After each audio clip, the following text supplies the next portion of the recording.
Assalamualaikum warahmatullahi wabarakatuh. Hai anak-anak kelas 5.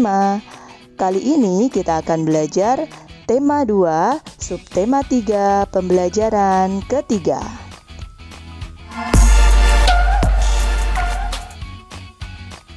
Anak-anak, marilah kita baca teks berikut ini.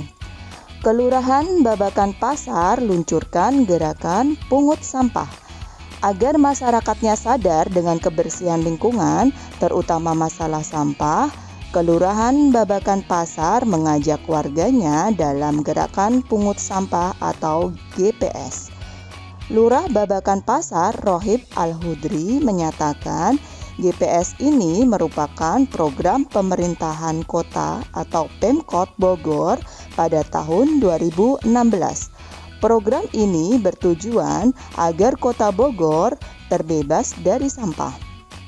Karena masalah sampah merupakan tanggung jawab seluruh masyarakat.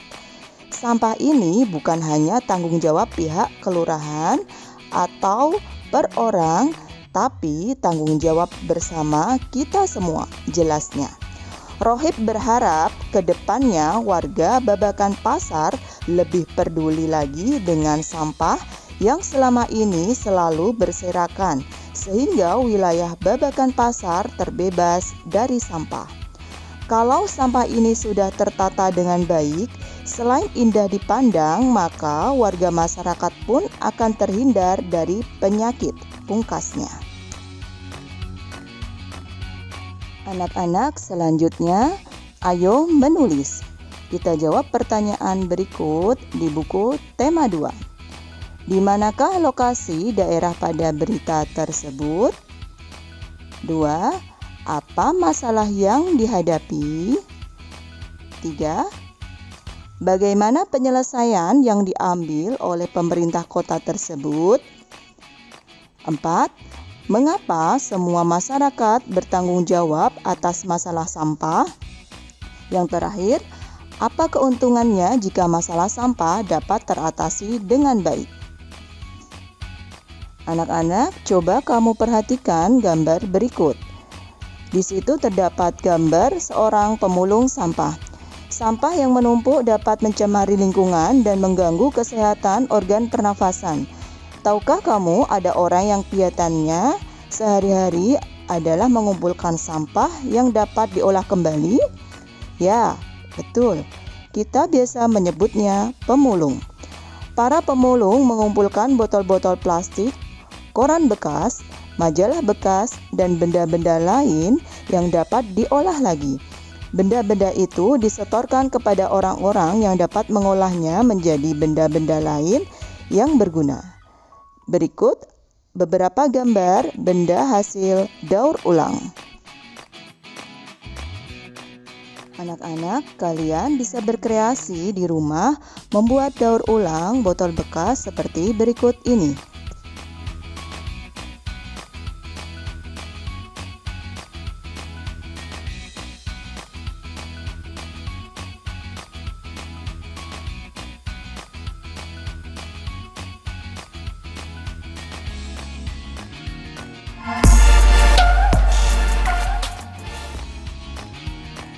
Menghargai kegiatan usaha ekonomi orang lain. Kegiatan ekonomi yang dilakukan setiap orang melibatkan orang lain. Keterlibatan orang lain dapat dilihat dari kegiatan produksi, distribusi, dan konsumsi. Pada kegiatan produksi, orang yang terlibat adalah tenaga kerja. Pemakaian tenaga kerja dimaksudkan untuk memperlancar kegiatan produksi.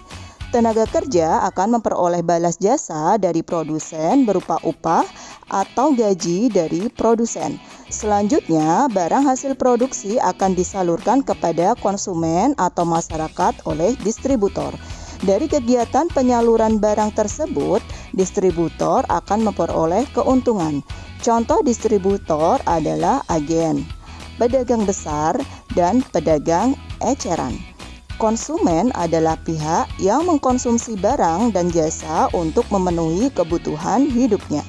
Barang dan jasa diperoleh dari produsen secara langsung atau melalui perantara disebut distributor. Ketiga pelaku kegiatan ekonomi tersebut akan saling berhubungan membentuk arus diagram ekonomi. Coba temukan peranan produsen, distributor, dan konsumen dalam perekonomian Indonesia. Selanjutnya, bahaslah bersama teman dan gurumu. Setiap pelaku kegiatan ekonomi memiliki peranan masing-masing yang saling menguntungkan. Menurut kodratnya, manusia berperan sebagai makhluk sosial dan makhluk ekonomi. Sebagai makhluk sosial, manusia akan berhubungan atau berinteraksi dengan manusia lain. Sebagai makhluk ekonomi, manusia akan melakukan kegiatan ekonomi dalam upaya memenuhi kebutuhan hidupnya. Dalam kehidupan sehari-hari, baik sebagai makhluk sosial maupun makhluk ekonomi. Manusia hendaknya memiliki etika moral. Dengan etika moral, manusia akan dapat menghargai setiap kegiatan ekonomi yang dilakukan oleh orang lain. Amatilah pakaian yang kamu kenakan. Bagaimana berlangsungnya proses produksi pakaian? Proses menghasilkan pakaian membutuhkan waktu yang lama. Untuk membuat pakaian, produsen pakaian membutuhkan bahan baku berupa kain dan benang. Kain dapat diperoleh dari perusahaan pemintalan benang. Bahan baku benang berupa kapas yang dihasilkan dari perkebunan tanaman kapas. Untuk menjadi benang, kapas dipintar terlebih dahulu, kemudian benang ditenun di pabrik tenun hingga menjadi kain.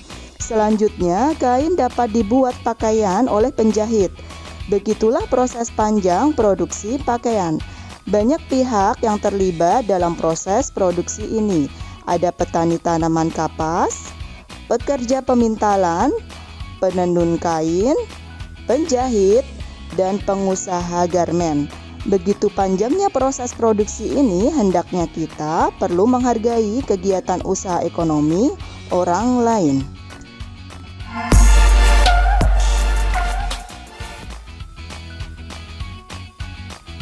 Berikut peta pikiran pengaruh kegiatan ekonomi terhadap kesejahteraan masyarakat.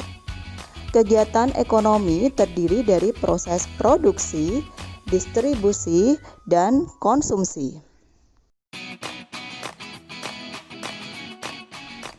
Berikut proses produksi pakaian.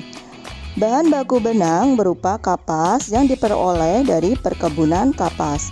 Kemudian, kapas dipintal menjadi benang. Selanjutnya, benang ditenun di pabrik hingga menjadi kain. Kain dibuat pakaian oleh penjahit atau pengusaha garmen. Anak-anak, coba kalian amati proses produksi pembuatan mebel. Selanjutnya, mari kita amati proses pembuatan kertas.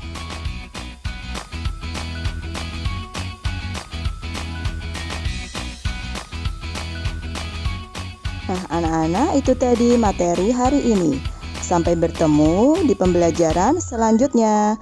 Bu Guru akhiri, wassalamualaikum warahmatullahi wabarakatuh.